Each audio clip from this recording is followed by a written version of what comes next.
Omega.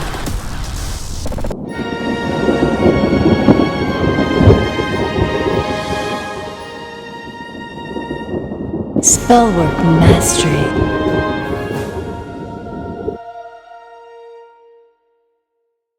Could you please talk a bit exactly how to set up a shrine for ancestors? I figure a white candle and clear glass of pure water daily. Any additional suggestions? That is a beautiful way to start. Traditionally, you'll have 3 small dishes of water. You can use sake cups, which is traditional because, well, the way I practice, I learned in Japan. And every culture has different ways of honoring their ancestors. And this is why starting with a glass of water and a candle is very appropriate. You're providing light and heat and also water. And something you might want to add would be food. In Japan, they offer rice, and it's uncooked rice so that it doesn't mold or rot or spoil while it's sitting on the counter. Because we grow sorghum, I offer sorghum grains on our altar. Right. And also in Japan and in most of Asia, it's traditional to offer 3 dishes. 3 dishes of water, 3 dishes of grain, 3 sticks of incense on the full moon, and 15 on new moon. So full moon and then new moon. Yes. That's when you must light incense. So this was in Okinawa that you learned to do the ancestors' altar, right? Yes. So is there a difference between ancestor worship or ancestor altars in different parts of Asia, do you think? Yes, I have noticed a big difference. Wow.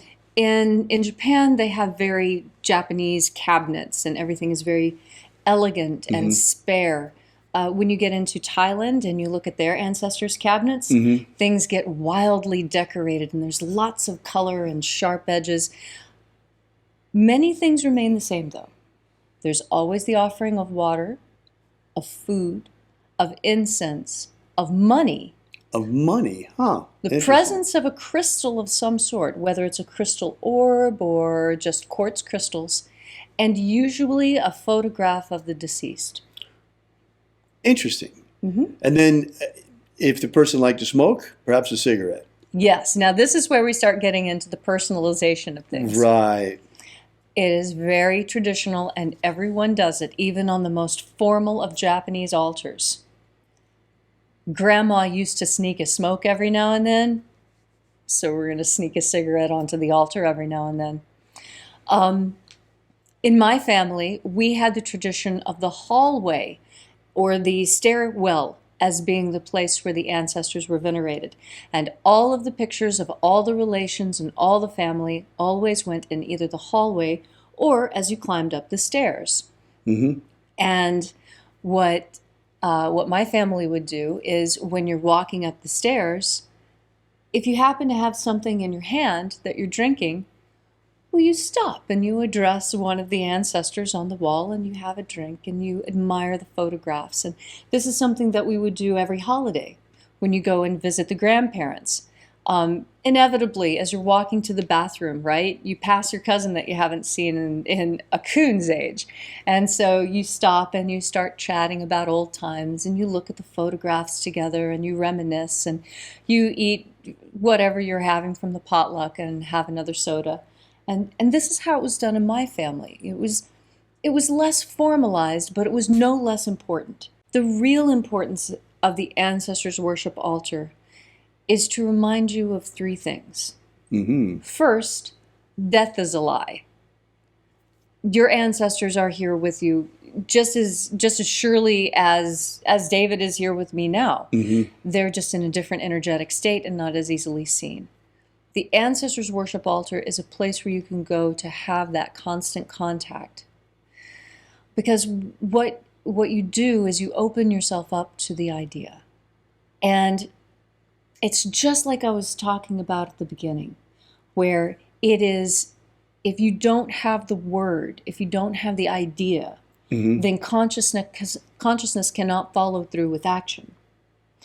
So because it is your intention to reach out and establish communication with your ancestors, it happens.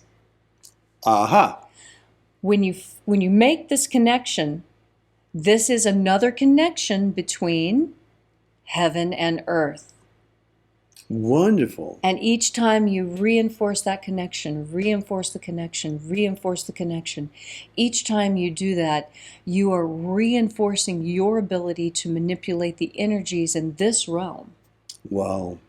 With the assistance of the ancestors. The other thing it does is by being in touch with your ancestors, they can help you build your soul. You know, we talk a lot about how you get energy. Right. Well, one of the ways you get energy is from the influx of your ancestors. Nathaniel was mentioning this when he spoke about his grandfather who was in a similar industry. But because the grandfather was associated in that same industry, by petitioning the grandfather can lend energy from the other side into this realm. You give energy to the ancestors can give energy back to you. Right, and absolutely. It's this exchange between ancestral energy and you that's going to make your magic incredible. It's going to build your soul as well, because you're building friendships with the people on the other side so that when you pass, you just seamlessly That fit right is in. very important also in many different ways. For example, when you're able to communicate with your departed ancestors on the other side, it makes grief a lot easier to handle. For Yes. example, I recently lost my mom, and gosh, my family was kind of surprised that we weren't really grieving, but rather consoling everyone else in the family. Mm-hmm. Because I'm still in contact with her, just like I'm in contact with my departed son. Mm-hmm. In fact, for me, the simplest form of magic anymore is to simply ask Adam. Right. And he takes care of it for me. He was a magician too, so. Mm-hmm. But this sort of dynamic, real, living relationship with your ancestors, talking to them, it's an internal dialogue, but it's as easy as talking on the phone. Yes. Can be.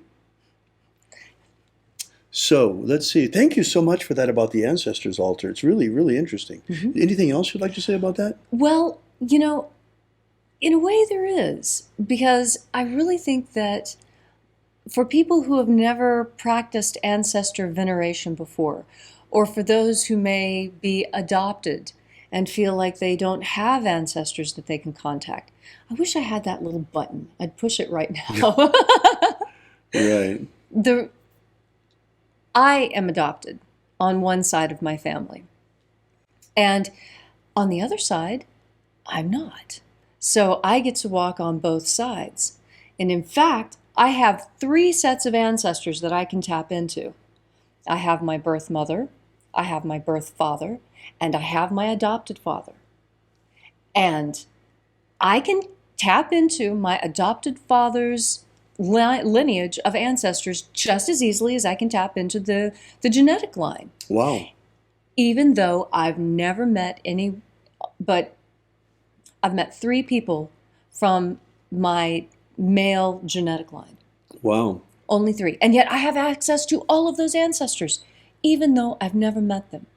And even though the other paternal line that I have is not genetic, I have access to all of those ancestors as well. So being adopted, in a way, gives you access to even more ancestors because you have more family lines to tap into. Interesting. So don't be shy about it. Even if you're adopted, even if you don't know anything about your birth parents, still, when you set up this ancestors worship altar, you are setting it up because you are the pinnacle of the evolutionary tree that your genetics represents. And it doesn't matter if you've ever met them before. You can go right on with the ancestors worship. Include all the families in it. You may, if you come from a very complicated family, I'm thinking back to one of my friends from California who actually counts 3 mothers and 4 fathers. Wow. Yes, because she was raised in a commune. Mm. So having been raised in a commune, when she taps into her ancestral line, she has 7 different lines to jet out into. And she sets out 7 little dishes of water. Now, she doesn't do the same with food. Her ancestors' worship altar looks significantly different from mine. But she still has access to all of the energy of all of these ancestors. And she's a very, very good witch. Wonderful. Yes.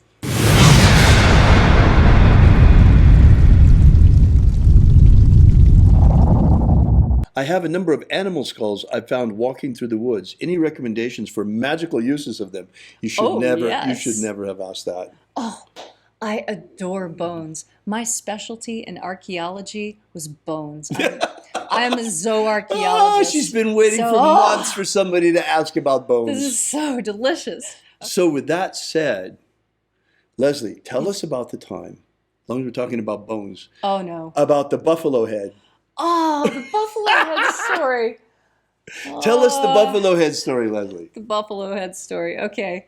This is a story from when I was in graduate school at Wichita State University. So, when I was at Wichita State University, I was invited as a bone specialist. As a bone specialist. In the archaeology department, right. Okay. So, my thesis advisor was married to the assistant director of the Native American Heritage Museum in Wichita, Kansas. Right. So they got a donation of a buffalo head. Yay! And they wanted to put it in the museum, but it was raw and it just came off of a live animal and it was bloody and nobody knew what to do with it.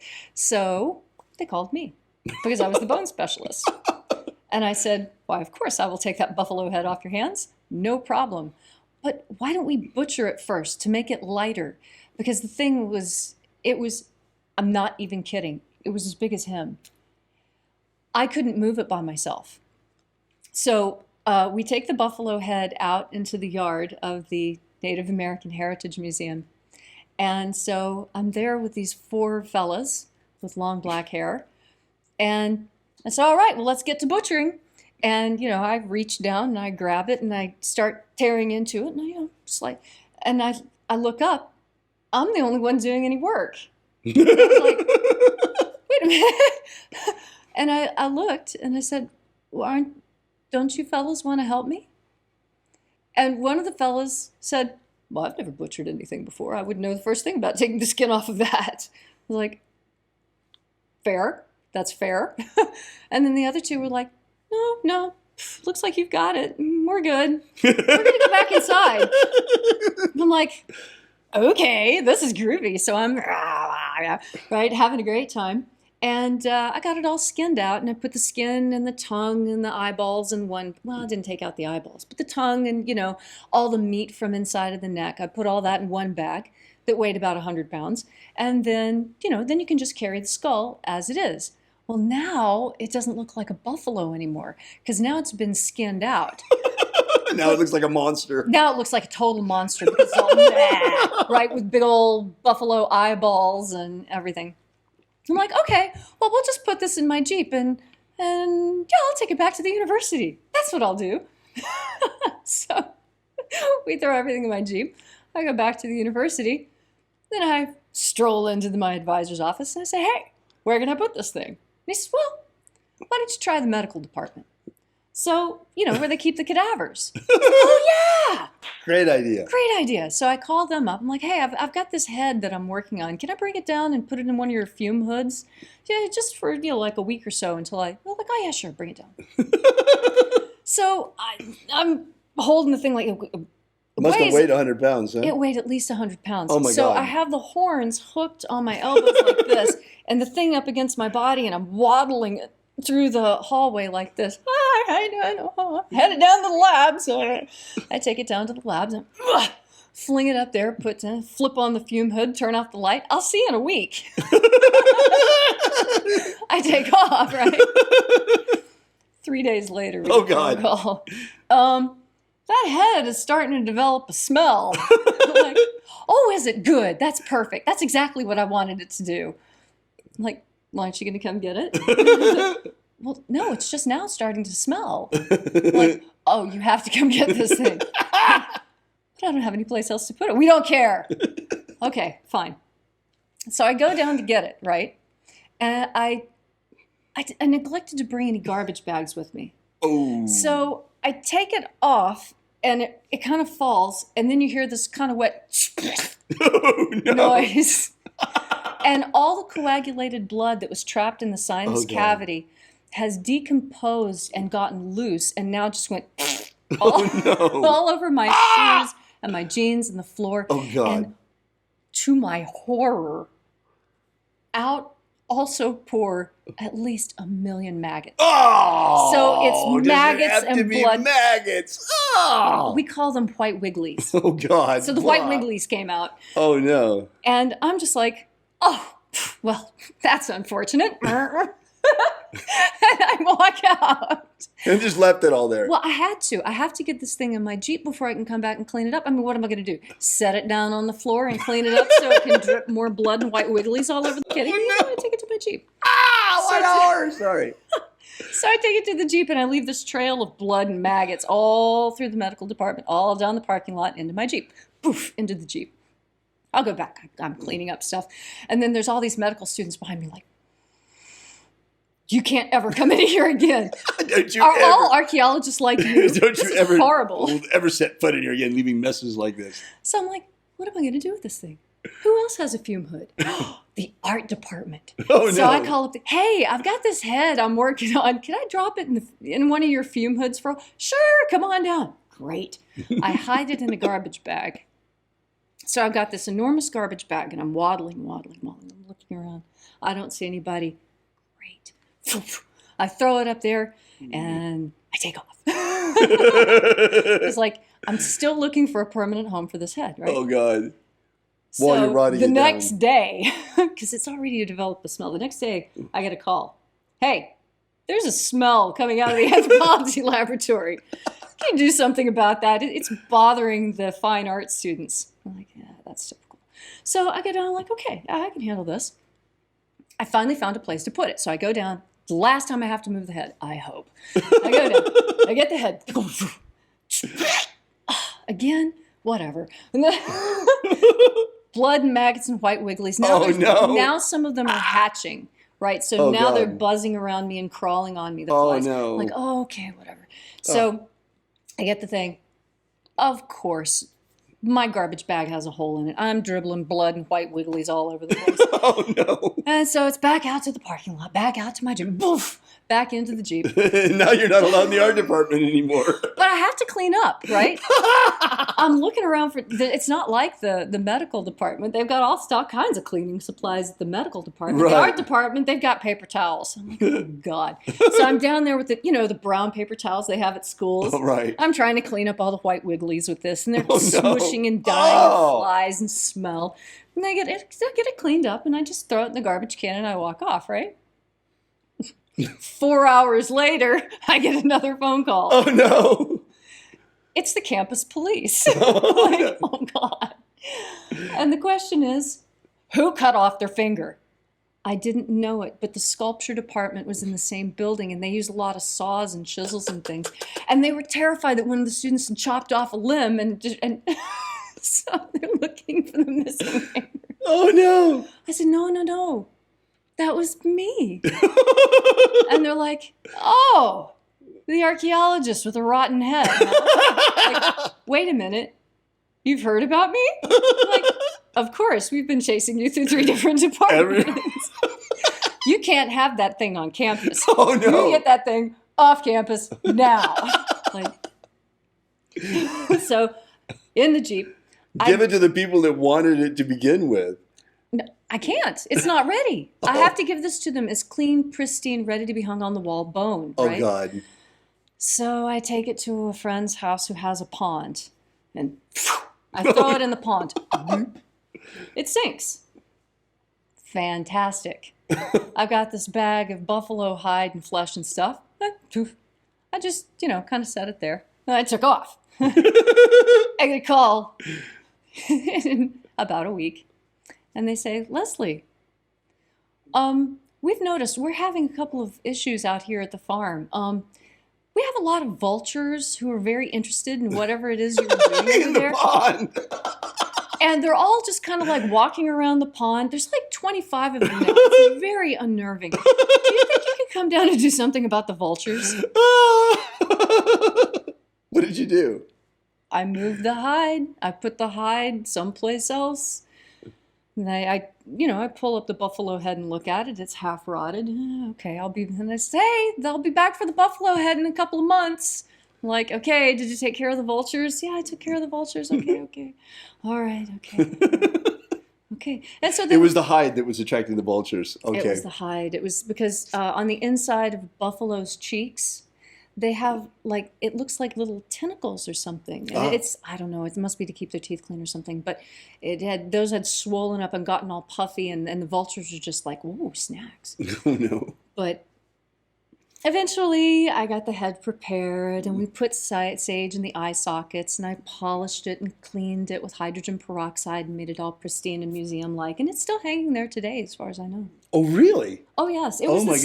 It was the centerpiece for the greeting area. So you ultimately were able to deliver the skull? Yes, on time, on schedule, because, rotting is a predictable process. It takes a certain amount of time for things to rot and clean. And then after it's rotted, what do you do? Do you clean it up? How do you clean it up? You don't clean it in bleach. Okay. You soak it in hydrogen peroxide. Okay. And that's because bone is made like little bricks of calcium glued together with mortar of protein.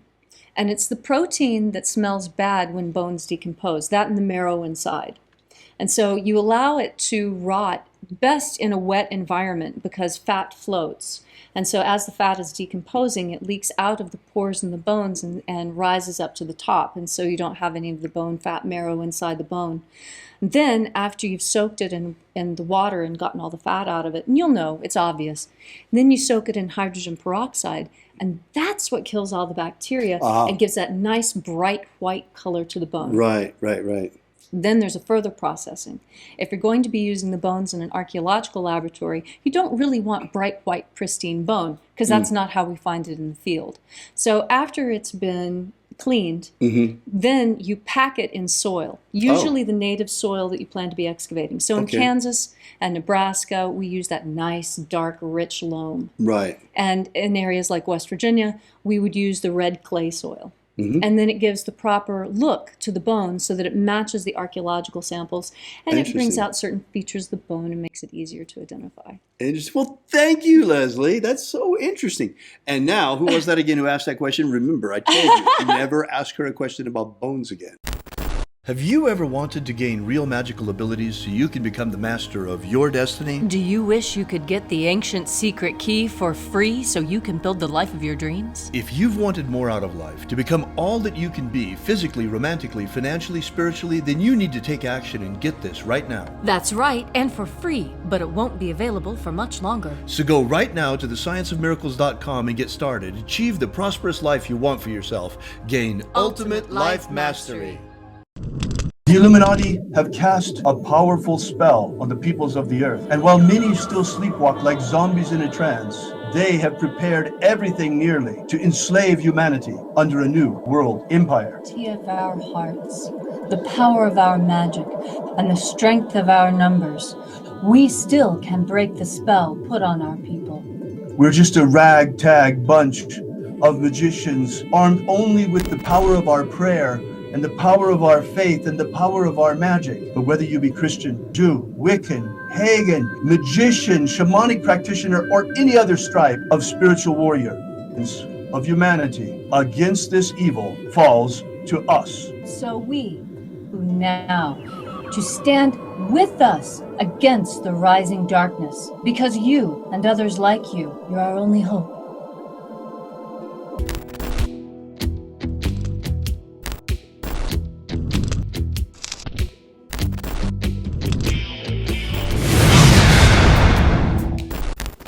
Are you familiar with the Rosicrucian with what's his name?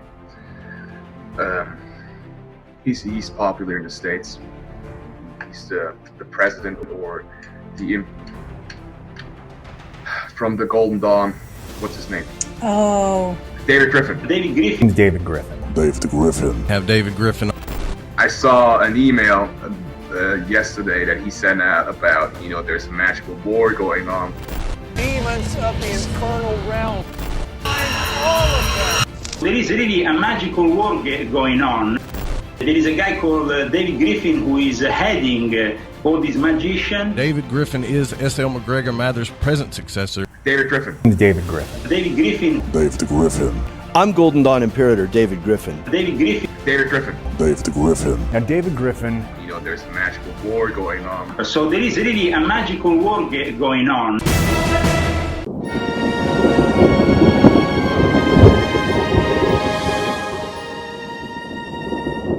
Spellwork Mastery. Alpha Omega.